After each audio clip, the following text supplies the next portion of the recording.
नमस्कार। दिन भर की हर खबर से आपको करने खबरदार मैं हूं श्वेता सिंह। 9,000 करोड़ के लोन डिफॉल्टर विजय माल्या का केस भारत के लिए बहुत जरूरी है, क्योंकि हमें ऐसे लोगों की उस सोच को तोड़ना है कि भारत का कानून तोड़कर वो बाहर भाग जाएंगे और हमेशा के लिए बच जाएंगे। अगर विजय माल्या को ब्रिटेन से पकड़कर भारत लाया जा सकेगा तो पहली बार किसी हाई प्रोफाइल बिजनेसमैन पर असल में एक्शन होगा, जो पैसे के दम पर देश के कानून को धोखा देने की खुली हिम्मत करते हैं और देश के कानून को लाचार साबित करने की कोशिश करते हैं।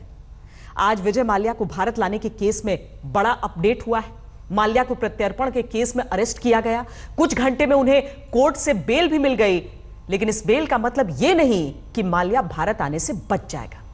भारत के हाथ माल्या के गले तक पहुंच चुके हैं। माल्या को पकड़कर लाना मुश्किल हो सकता है, लेकिन यह नामुमकिन नहीं है।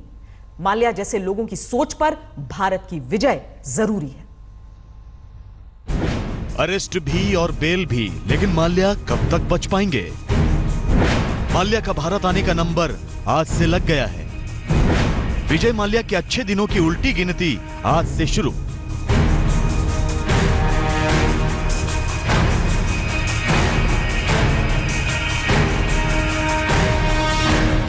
कानून के हाथ लंबे ही नहीं, लंदन तक लंबे हो सकते हैं। इसका एहसास आज विजय माल्या को हो गया होगा। लंदन में अरेस्ट के बाद 3 घंटे में माल्या को बेल तो मिल गई, लेकिन माल्या के अच्छे दिनों की उल्टी गिनती भी आज से शुरू हो गई है। ऐसा है कि अपराधी जो भी होगा उसको हम नहीं छोड़ेंगे, और ये इसमें आप जो बता रहे हैं अभी आज तो शुरुआत है, इसकी जानकारी मिली है। अब इसके पूरी तथ्यों की जानकारी करने के बाद ही कोई टिप्पणी की जा सकती है। आप मानते हैं कि माल्या को वापस भारत लाया जाएगा? ना, हम मानते नहीं है। हम निश्चित रूप से लाने का काम करेंगे, पर वो प्रक्रिया के तहत लाने की बात है, उसके हिसाब से लाएंगे और देश के साथ जो कुछ व्यवहार उन्होंने किया है उसकी जानकारी देश को मिलेगी। ब्रिटेन की मेट्रोपॉलिटन पुलिस की प्रत्यर्पण ब्रांच ने आज सुबह विजय माल्या को अरेस्ट किया। मेट्रोपॉलिटन पुलिस की आधिकारिक प्रेस रिलीज में माल्या को प्रत्यर्पण वारंट पर अरेस्ट करने की बात बताई गई। इसमें बताया गया कि 61 साल के माल्या को फ्रॉड के आरोपों में भारतीय एजेंसियों की तरफ से अरेस्ट किया गया। माल्या को अरेस्ट करके लंदन पुलिस स्टेशन लाया गया, जिसके बाद उन्हें वेस्टमिनिस्टर मजिस्ट्रेट कोर्ट में पेश किया गया। लंदन में वेस्टमिनिस्टर मजिस्ट्रेट कोर्ट में पेशी के बाद विजय माल्या को कुछ घंटे में जमानत मिल गई। लेकिन ये सब होने के बावजूद विजय माल्या ऐसा बता रहे थे कि जैसे कुछ हुआ ही नहीं। उल्टे वो मीडिया पर इस खबर को बढ़ा चढ़ाकर बताने की बात करने लगे। ट्विटर पर माल्या ने लिखा कि हमेशा की तरह भारतीय मीडिया बढ़ा चढ़ाकर दिखा रहा है। जैसा कि तय था, आज से कोर्ट में प्रत्यर्पण पर सुनवाई शुरू हुई। लेकिन प्रत्यर्पण की सुनवाई शुरू होने का मतलब विजय माल्या जानते होंगे, क्योंकि आज से उनको भारत पकड़ कर लाने का नंबर लग गया है। यह अलग बात है कि उन्हें अपने पैसे पर अब भी पूरा भरोसा होगा और भ्रम होगा कि वो प्रत्यर्पण के केस में अब भी बच जाएंगे, क्योंकि ब्रिटेन के कानूनी नियम आसानी से प्रत्यर्पण की इजाजत देते नहीं हैं। लेकिन वित्त मंत्रालय के सूत्रों के मुताबिक ये सरकार की कोशिशें ही थी कि माल्या का केस ब्रिटेन की कोर्ट तक पहुंच गया और ब्रिटिश सरकार ने माल्या के केस को सर्टिफाइड करके कोर्ट के पास भेजा। अब ब्रिटेन की कोर्ट में माल्या और सरकार अपनी दलील रखेंगे।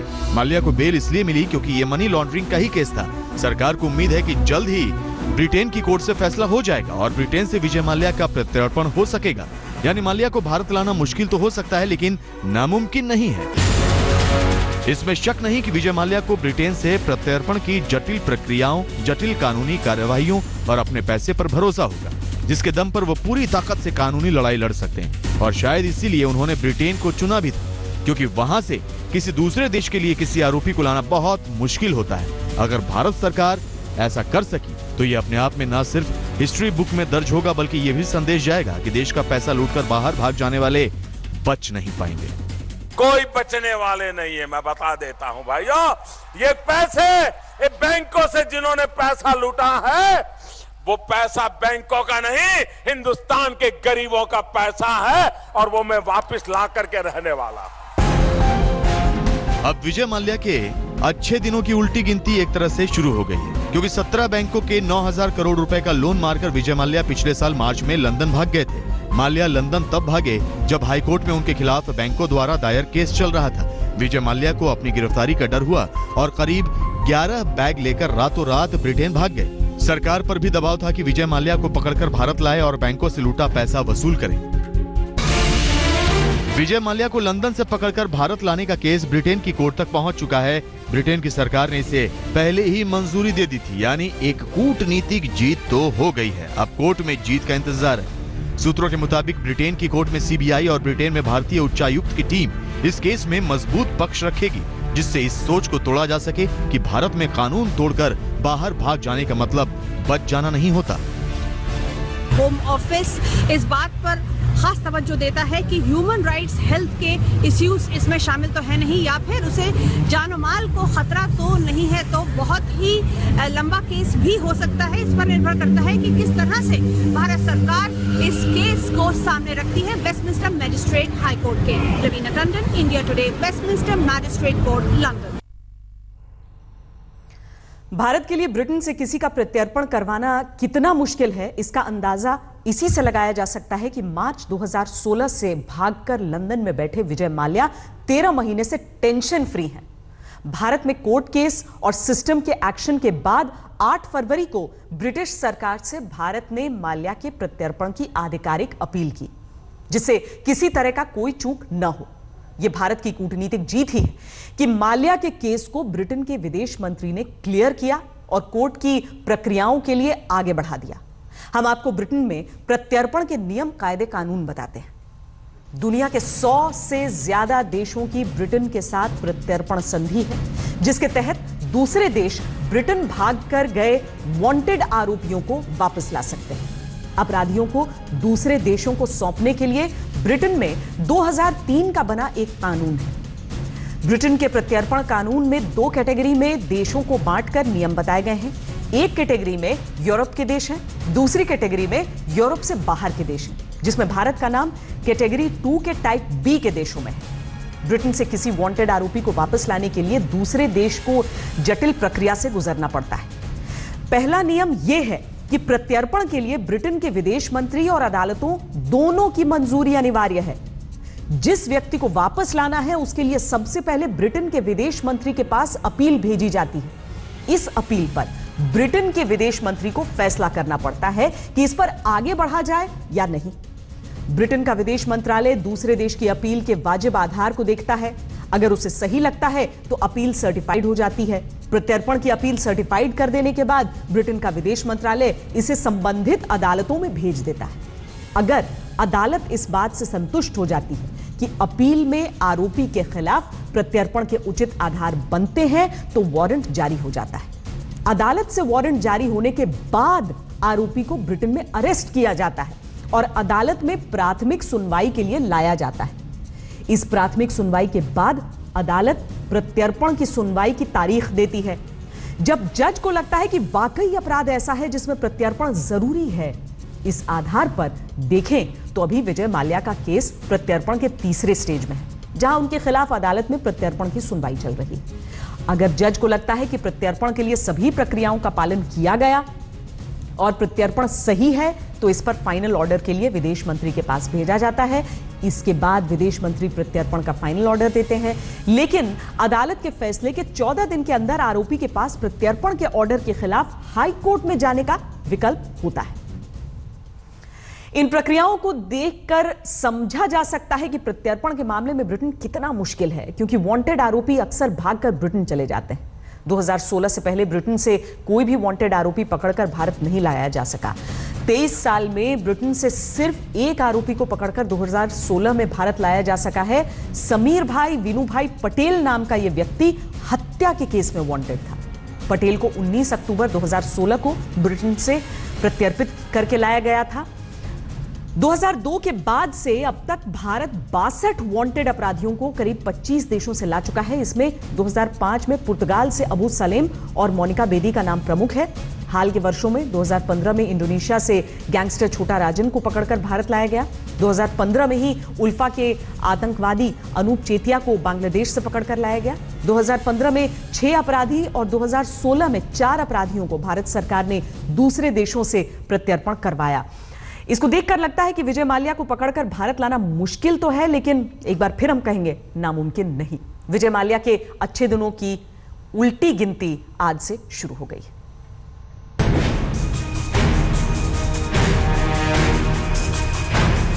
एक वक्त था जब किंगफिशर एयरलाइंस के डूबते कारोबार के बावजूद विजय माल्या पर सिस्टम की मेहरबानी कम नहीं हुई। उनके कारोबार के घाटे पर जाने के बावजूद बैंकों से लोन पर लोन मिलता चला गया, जिसे विजय माल्या ने कभी चुकाने का लोड नहीं लिया।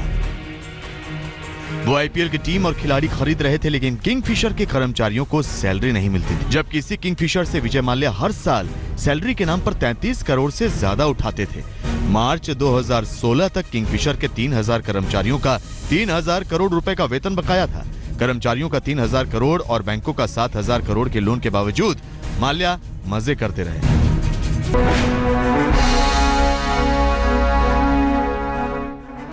इस सब के बावजूद विजय माल्या हमेशा अच्छे दिनों में डूबे रहे। भले ही उनकी किंगफिशर एयरलाइंस जमीन पर खड़ी हो गई, भले ही उन पर बैंकों का लोन चढ़ता गया, भले ही बैंकों ने माल्या को डिफॉल्टर घोषित करना शुरू कर दिया। मार्च 2016 में बैंक सुप्रीम कोर्ट पहुंचे कि माल्या कहीं विदेश भाग न जाएं, जबकि माल्या 2 मार्च को ही बैग पैक करके लंदन भाग गए। सवाल सिस्टम पर थे, जो पहले तो माल्या के कर्जों को पालता रहा, फिर इसी सिस्टम की लापरवाही से माल्या भाग जाने में कामयाब हो गए। अप्रैल 2016 में मोदी सरकार एक्टिव हुई, माल्या का पासपोर्ट जब्त हुआ। मनी लॉन्ड्रिंग के केस में माल्या के खिलाफ अरेस्ट वारंट जारी हुआ। नवंबर 2016 में विजय माल्या को भगोड़ा घोषित किया गया। जनवरी 2017 में माल्या को लोन देने वाले आईडीबीआई बैंक के पूर्व चेयरमैन अरेस्ट हुए। 8 फरवरी को भारत ने माल्या के खिलाफ ब्रिटेन सरकार के सामने प्रत्यर्पण की अपील की, जिसे ब्रिटिश सरकार ने क्लियर करके ब्रिटेन की लोअर कोर्ट को भेज दिया। माल्या का केस इसलिए भी महत्वपूर्ण है क्योंकि वो पहले हाई प्रोफाइल बिजनेसमैन हैं जो बैंकों के लोन डिफॉल्टर बनकर भारत से भाग गए कि वो बच जाएंगे, लेकिन उनके प्रत्यर्पण के लिए भारत सरकार ने पूरा जोर लगा दिया। इसमें कूटनीतिक जीत भी मिली जब ब्रिटिश सरकार ने भारत की अपील को कोर्ट तक बढ़ा दिया।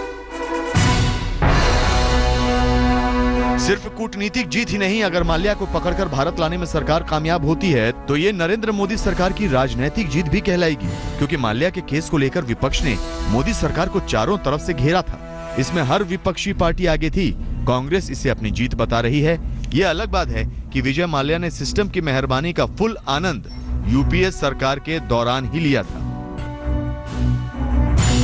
माल्या केस में बीजेपी अपने राजनीतिक नंबर बढ़ाने में लग गई है, जिसके बारे में माल्या के अरेस्ट की खबर के बाद बढ़ चढ़कर आने वाले बयान ही बता देते हैं। एक वक्त वो भी था जब कश्मीर का नाम सुनते ही धरती के स्वर्ग का नाम जुबान पर आ जाता था, और एक आज का वक्त है जब कश्मीर का नाम सुनते ही पत्थरबाज आतंकवाद की तस्वीरें आंखों के सामने घूम जाती हैं। और बस एक ही सवाल जहन में उठता है, आखिर कश्मीर को ये क्या हो गया है? हर तरफ आग, हर तरफ धुआं।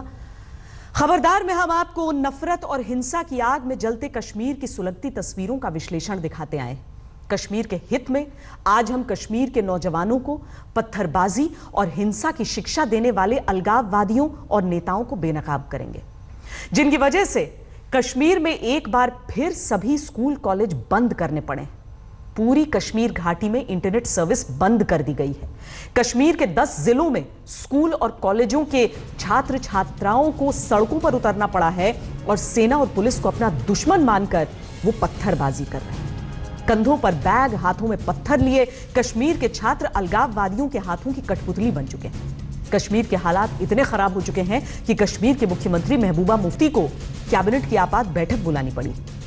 कश्मीर के ताजा हालात का खुले दिमाग से विश्लेषण करने पर कान में कश्मीरियों के उन विपक्षी नेताओं की कही बात गूंजती है जो कश्मीर के नौजवानों को दिमागी तौर पर अंधा बनाकर अपनी राजनीति की चमक बढ़ाने में लगे। ये हड़ताल वगैरह कुछ रहता है, लेकिन वो तो हमारा नुकसान है सर। हम पीस चाहते हैं, अमन चाहते हैं सर। हम आज़ाद ऑलरेडी है, यहाँ पे हम अमन चाहते हैं सर।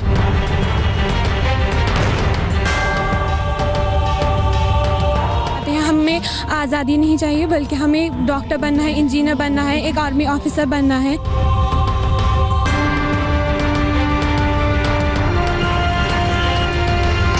पिछले साल में तो बहुत ही तालीम पर बहुत ही बुरा असर पड़ा। गिलानी साहब ने क्या दिया, मीरवाइज ने क्या दिया। ये कश्मीर के छात्रों की तरफ से उन अलगाववादियों और मौका परस्त नेताओं को करारा जवाब है जो अपनी किस्मत चमकाने के लिए कश्मीर के छात्रों के हाथों से सेना और पुलिस पर पत्थरबाजी करवाते हैं। ये कश्मीर में आपातकाल का नया दौर है, जिसमें पत्थरबाजों के कंधों पर स्कूल बैग हैं और दिल में अपनी ही सेना के खिलाफ नफरत किया है। श्रीनगर का जो एसपी कॉलेज मंगलवार को भारी पत्थरबाजी का अखाड़ा बना, उस एसपी कॉलेज समेत पूरी कश्मीर घाटी के स्कूल कॉलेजों पर आज ताला लग गया। आज हम सबको बहुत ही ज्यादा दुख होता है बिकॉज ये एट दिस पॉइंट हमारा सिर्फ एजुकेशन ही इससे अफेक्ट हो रहा है, इससे हमारा फ्यूचर अफेक्ट हो रहा है। लाइक हम 6 महीने घर में बैठे होते हैं, 6 से भी ज्यादा महीने घर में बैठे होते हैं because of these incidents. Students normal protest करते हैं and at the end they are beaten up. Kashmir में भले ही स्कूल कॉलेज बंद हो गए हों, लेकिन पत्थरबाजी और सेना विरोधी आवाजों का शोर थमने का नाम नहीं ले रहा। श्रीनगर में विमेन कॉलेज की सैकड़ों छात्राओं ने आजादी और भारत विरोधी नारे लगाए। प्रदर्शन कर रही छात्राओं को तितर बितर करने के लिए पुलिस को आंसू गैस के गोले और पानी की बौछार करनी पड़ी। 7 छात्र और 1 जवान घायल हो गए। आप देख सकते हैं कल भी कुछ हुआ। अगर इनको पता थी कल ऐसा हो रहा है, इनको पहले ही सब कुछ ये फॉर्मेलिटीज पूरी करनी थी, बंद रखने थे इंस्टीट्यूशंस। देखे आपने कल भी कितनी इंजरीज हो गई हमारे एसपी कॉलेज में। कभी यहाँ के हालात सही नहीं रहते, कभी कुछ ऐसा हो जाता है कि स्टूडेंट घर पे पड़ा रहेगा 1-2 दिन। जैसे कि आपने कल ही देखा होगा कि स्टूडेंट्स प्रोटेस्ट कर रहे थे, उनके साथ क्या हुआ। अफसोस ये भी कि इन तस्वीरों को देखकर कश्मीर के अशांति दूतों को कामयाबी का एहसास भी हो रहा है, लेकिन ये कश्मीर के चंद मुट्ठी भर छात्र हैं जो अलगाववादियों के झांसे में आए हैं। ये कश्मीर के छात्रों और नौजवानों की आवाज नहीं, कश्मीर के छात्रों की असली आवाज उठाने के लिए आज तक सुलगते कश्मीर के बीच रिपोर्टिंग कर रहा है। ये हड़ताल वगैरह कुछ रहता है, लेकिन वो तो हमारा नुकसान है सर। आज़ादी हम वो क्या चाहते हैं सर, हम पीस चाहते हैं, अमन चाहते हैं सर। और हम ये भी बोलते हैं पिछले कई सालों से हमारे साथ यही होता आ रहा है। हमें आज़ादी नहीं चाहिए, बल्कि हमें डॉक्टर बनना है, इंजीनियर बनना है, एक आर्मी ऑफिसर बनना है।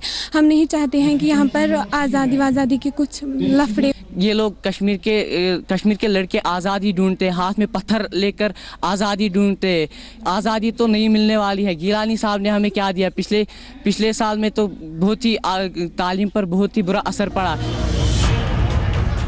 कश्मीर के ज्यादातर नौजवानों को कश्मीर के अशांति दूतों को पहचानना आता है, लेकिन दिक्कत यह है कि चंद मुट्ठी भर भटके हुए नौजवानों के दम पर कश्मीर को आग का गोला बनाने की कोशिश की जा रही है। कश्मीर के अशांति दूतों को इससे क्या मतलब है कि कश्मीर के नौजवान पढ़े लिखे हों या पत्थरबाजी करें। उन्हें तो बस इस बात की फिक्र है कि कश्मीर के छात्र छात्राओं को कैसे सरकार के खिलाफ इस्तेमाल किया जाए।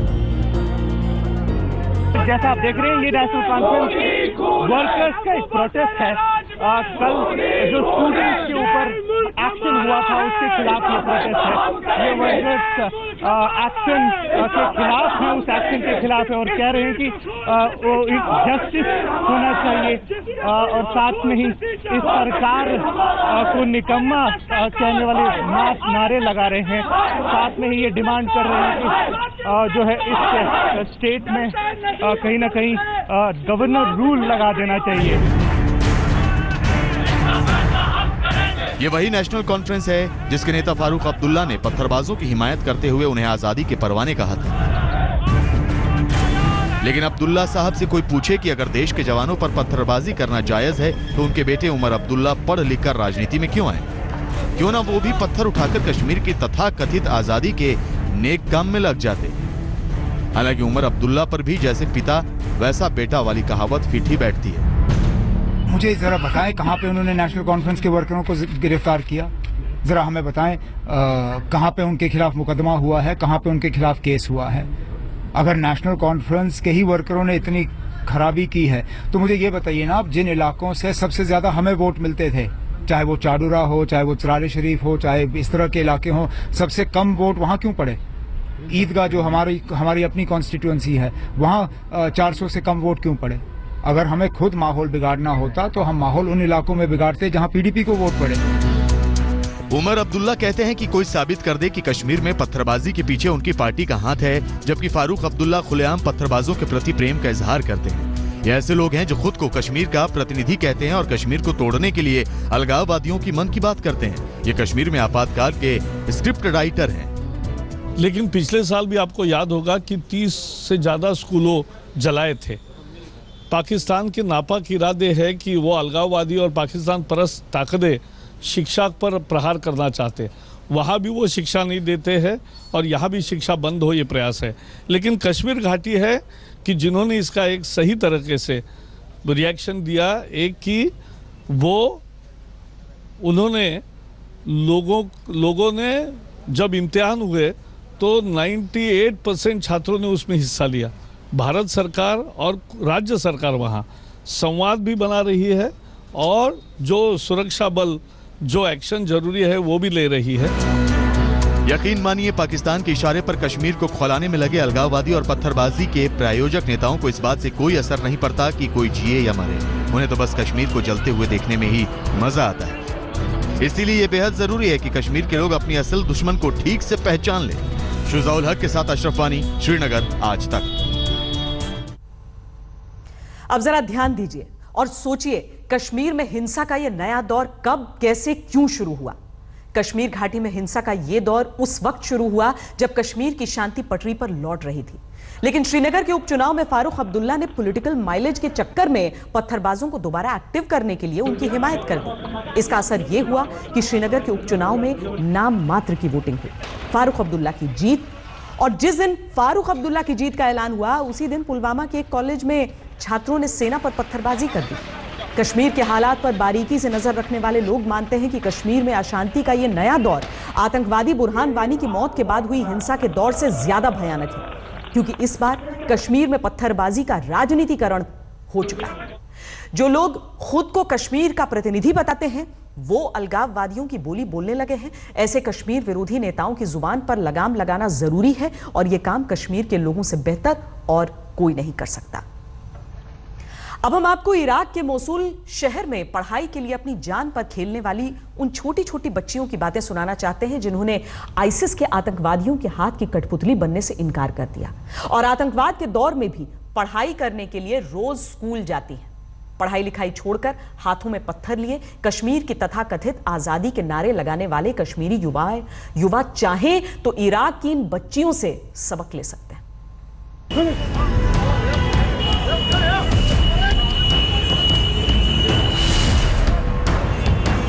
एक तरफ कश्मीर में पढ़ाई लिखाई छोड़कर अपने ही जवानों पर पत्थर बरसाने के लिए मरे जा रहे ये छात्र हैं।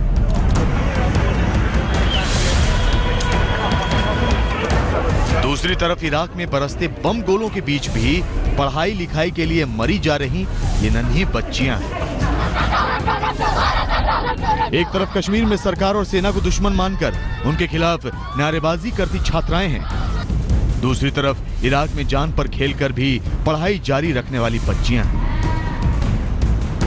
अब इन दोनों तस्वीरों की तुलना कीजिए। एक तरफ कश्मीर में पत्थरबाजी करते छात्रों को रखिए, दूसरी तरफ इराक की इन बच्चियों को रखिए और फिर आतंकवाद से जूझते इराक में पढ़ाई करने के लिए जान पर खेलने वाली इन बच्चियों की बातें सुनिए।